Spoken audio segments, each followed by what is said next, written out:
একই রকম চিকেন খেয়ে খেয়ে যদি বোর হয়ে যান তাহলে এই রেসিপি ট্রাই করতে পারেন। ভীষণই দুর্দান্ত খেতে রেস্টুরেন্ট স্টাইলে চিকেন মহারানি। নাম যেমন তেমনই কিন্তু খেতে ভীষণ সুস্বাদু। এটা রুটি, পরোটা, নান, বাটার নান সব কিছুর সঙ্গে কিন্তু ভীষণই ভালো লাগে খেতে, দুর্দান্ত লাগে খেতে। যে কেউ আপনারা খুব সহজে বাড়িতে কিন্তু রান্না করতে পারবেন এই চিকেন মহারানি।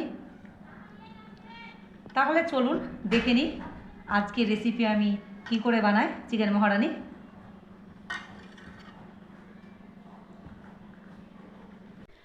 চিকেন মহারানির জন্য এখানে নিয়েছি আমি চিকেন, তবে নিয়েছি সেই লেগ পিসগুলো নিয়েছি আমি 4টে বড় বড় সাইজের লেগ পিস নিয়ে নিয়েছি, আর এইখান থেকে একটু করে কাট করে দিয়েছি যাতে মশলাটা ভেতর অবধি পৌঁছয়। একটু বড় সাইজের রেখেছি যাতে রেস্টুরেন্টে যেমন করে না সাইজগুলো একটু বড় বড় রাখে, সেরকমভাবে আমি কিন্তু কাট করেছি চিকেনগুলোকে।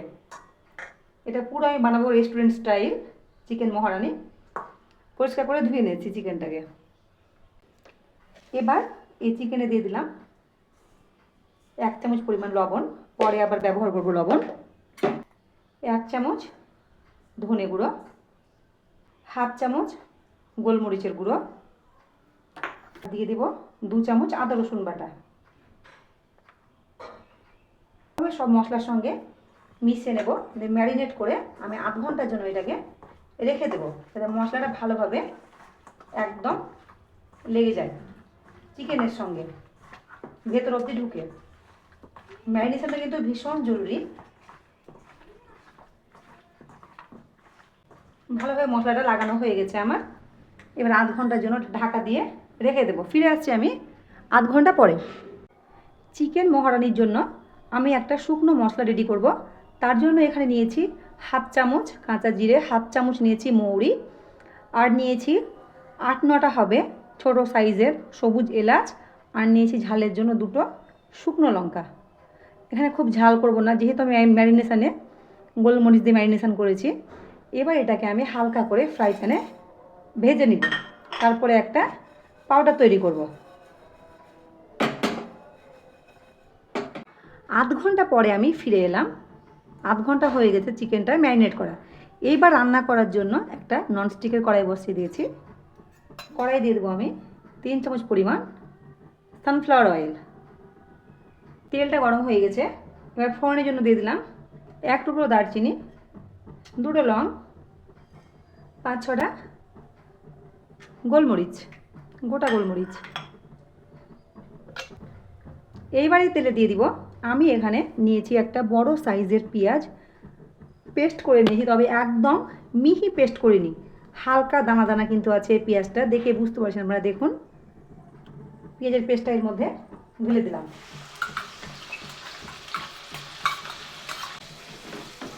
ভালোভাবে নাড়বো পেঁয়াজের পেস্টটাকে। গ্যাসের ফ্লেমটা আমি মিডিয়ামে রাখবো। পেঁয়াজটাতে আমি হালকা করে লবণ দিয়ে দিলাম,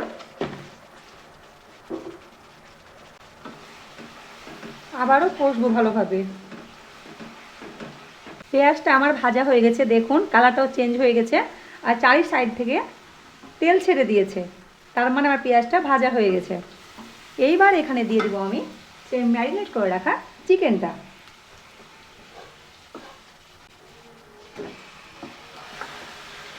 এখানে আমি ম্যারিনেট করার সময় আদা রসুন বাটা দিয়েছিলাম, তার জন্য আর এক্সট্রা কোনো এখানে আদা রসুন বাটা দিলাম না। ভাজা দিয়ে একটু পানি দিয়ে দিলাম। ভালোভাবে পেঁয়াজের সঙ্গে মানে পেঁয়াজ বাটার সঙ্গে মেশাবো চিকেনটাকে। 2-5 মিনিট আমি এইভাবে মশলার সঙ্গে মানে পেঁয়াজ বাটার সঙ্গে চিকেনটাকে ভালোভাবে কষবো, খুব সুন্দরভাবে কষবো। আর এই চিকেনটা কষতে কষতে আমি একটা কাজুর পেস্ট বানিয়ে নিব মিহি করে একদম। এখানে আমি 8-10টা কাজু আর কটা আমন্ড নিয়েছিলাম, চোকা ছাড়িয়ে আমন্ডটাকে ভালোভাবে কাজু আর আমন্ডটাকে আমি 10 মিনিট ভিজিয়ে রেখেছিলাম গরম পানিতে। আর এর সঙ্গে নিয়েছি আমি 3টে কাঁচা লঙ্কা। এবার এটাকে 1/2 কাপ দুধ দিয়ে ভালোভাবে একটা মিহি পেস্ট বানাবো। চিকেনটা আমার ভালোভাবে কষানো হয়ে গেছে, আপনারা দেখে বুঝতে পারছেন। দেখুন হালকা হালকা কত সুন্দর লাল একটা কালার চলে এসেছে চিকেনের গায়ে। এবার এখানে আমি দিয়ে দেবো টক দই। গ্যাসের ফ্লেমটা আমি একদম লোতে করে দিব। ফ্লেমটা বন্ধ আপনারা করতে পারেন, অফ করলে আরও ভালো, দইটা কেটে যাওয়ার কোনো চান্স থাকবে না। আমি ফ্লেম একদম লো করে দিলাম। এখানে আমি নিয়েছি 200 গ্রাম টক দই, ভালোভাবে ফেটিয়ে নিয়েছি। আর চিকেনটা আমার আছে সলিড একদম 1 কিলো। তো 1 কিলো চিকেনের জন্য আমি নিয়েছি 200 গ্রাম টক দই।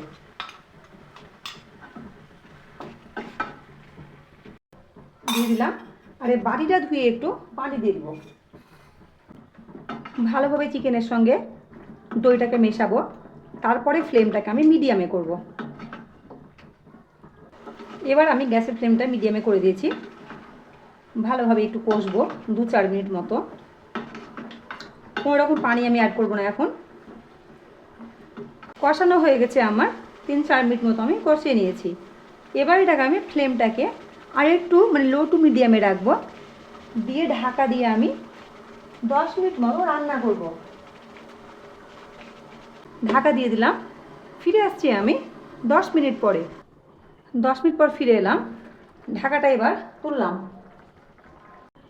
যেহেতু আমি এখানে দই অ্যাড করেছিলাম, অনেকটাই কিন্তু পানি ছেড়ে দিয়েছে। আমি কিন্তু কোনো রকম এখানে পানি অ্যাড করিনি, একদমই করিনি পানি অ্যাড। এবার 10 মিনিট হয়ে গেছে। এইবার এখানে আমি অ্যাড করব কাজু বাদাম বাটা। এই কাজু বাদাম আর আমন্ড কাঁচা লঙ্কা দিয়ে একসঙ্গে মিহি করে বেটে নিয়েছি, এর মধ্যে দিয়ে দিলাম। বাটিটা ধুয়ে একটু পানি দিয়ে দিব। দেওয়া হয়ে গেছে। এবার ভালোভাবে চিকেনের সঙ্গে মেশাবো। এখানে কোনো রকম আমি হলুদ একদমই ব্যবহার করব না এই চিকেন মহারানিতে।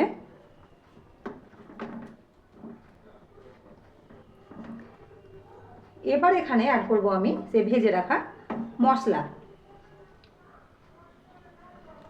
দানা দানা করে আমি মিক্সিতে ঘুরিয়ে নিয়েছি, একদম মিহি কিন্তু পাউডার করিনি। এটাকে দিয়ে দিলাম। আমি এখানে ধনে দিইনি মশলাটাতে, যেহেতু আমি ম্যারিনেশন করার সময় ধনে গুঁড়ো দিয়েছিলাম, তাই জন্য। দেওয়া হয়ে গেছে। ভালোভাবে চিকেনের সঙ্গে মেশাবো। আপনারা যে যেমন ঝাল খেতে পছন্দ করেন সেই হিসেবে আপনারা কিন্তু লঙ্কাটা অবশ্যই দেবেন। গুঁড়ো লঙ্কাও কিন্তু এখানে ব্যবহার করতে পারেন আপনারা। আমি এখানে সামান্য চিলি ফ্লেক্স দেবো উপর থেকে, দেখতে ভালো লাগে, হালকা ঝালও হবে। যেহেতু হলুদ গুঁড়ো দিইনি, টমেটো ব্যবহার করিনি, দিয়ে দিলাম। এটাকে আমি আবার রান্না করব ঢাকা দিয়ে 3-4 মিনিট, লো টু মিডিয়াম ফ্লেমে। ঢাকা দিয়ে দিলাম। আমি ফিরে আসছি 3-4 মিনিট পরে। 4 মিনিট পরে আমি ফিরে এলাম, ঢাকাটা তুললাম। দেখুন কতটা সুন্দর লাগছে দেখতে। চারি সাইড দিয়ে কিন্তু তেল ছেড়ে দিয়েছে। আমি যে খুব তেল বেশি ব্যবহার করছি তা নয়, আমি এখানে কিন্তু 3 চামচ মতো টোটাল তেল ব্যবহার করেছি। এবার এখানে দিয়ে দেব হাফ চামচ এলাচের গুঁড়ো,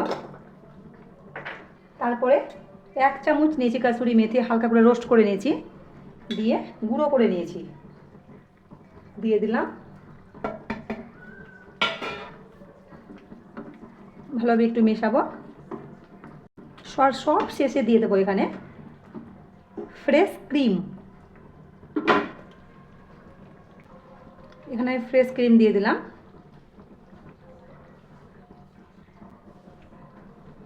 আপনারা চাইলে এখানে ফ্রেশ ক্রিমের বদলে দুধের মালাইও কিন্তু দিতে পারেন। এইবার একটু নাড়াচাড়া করব, মেশাবো ফ্রেশ ক্রিমটাকে চিকেনের সঙ্গে। এইভাবে আমি 1 মিনিট আর রান্না করব চিকেনটাকে ঢাকা দিয়ে। গ্যাসের ফ্লেমটা আমি অফ করে দেবো, তাহলে একদম রেডি হয়ে যাবে চিকেন মহারানি। নাম যেমন খেতেও তেমন, চিকেন মহারানি। মেশানো হয়ে গেছে। লবণটা কিন্তু অবশ্যই চেক করে নেবেন আপনারা ঠিকঠাক থাকবে কিনা। এই সময় লবণটা দিয়ে দিতে পারেন। গ্যাসের ফ্লেমটা মিডিয়ামে আছে। এবার ঢাকা দিয়ে আমি 1 মিনিট মতো ফোটাবো। ফিরে আসছি 1 মিনিট পরে। হয়ে গেছে, আমি গ্যাসের ফ্লেমটা অফ করে দিলাম। আমি পরিবেশন করে দেখাচ্ছি। এই চিকেন মহারানিটা আজকে আমি সার্ভ করব বাটার নানের সঙ্গে। তার জন্য আমি বাড়িতেই বানিয়ে নিয়েছি বাটার নান চিকেন মহারানি রান্নার মাঝে মাঝে। এই দেখুন, আটা আর ময়দা দিয়ে তৈরি এটা বাটার নান। ভীষণই টেস্টি, বাড়ির যেহেতু তৈরি, একদম রেস্টুরেন্ট স্টাইলে কিন্তু আমি তৈরি করেছি, ভীষণই ভালো লাগে।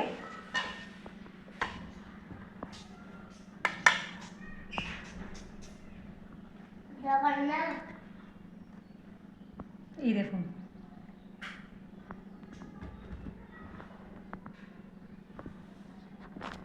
এই ভিডিও চিকেন মহারানির আপনাদের কেমন লাগলো অবশ্যই কিন্তু জানাবেন। আপনারা অবশ্যই ট্রাই করবেন, কেমন হয়েছে কমেন্ট করবেন আমাকে। আপনারা কীভাবে বানান চিকেন মহারানি সেটাও জানাবেন আমাকে কমেন্ট করে। আর আজকে আমার এই ভিডিও যদি আপনাদের ভালো লাগে তাহলে অবশ্যই কিন্তু লাইক কমেন্ট শেয়ার করবেন এবং আমার ভিডিওটিকে চ্যানেলটিকে সাবস্ক্রাইব করবেন।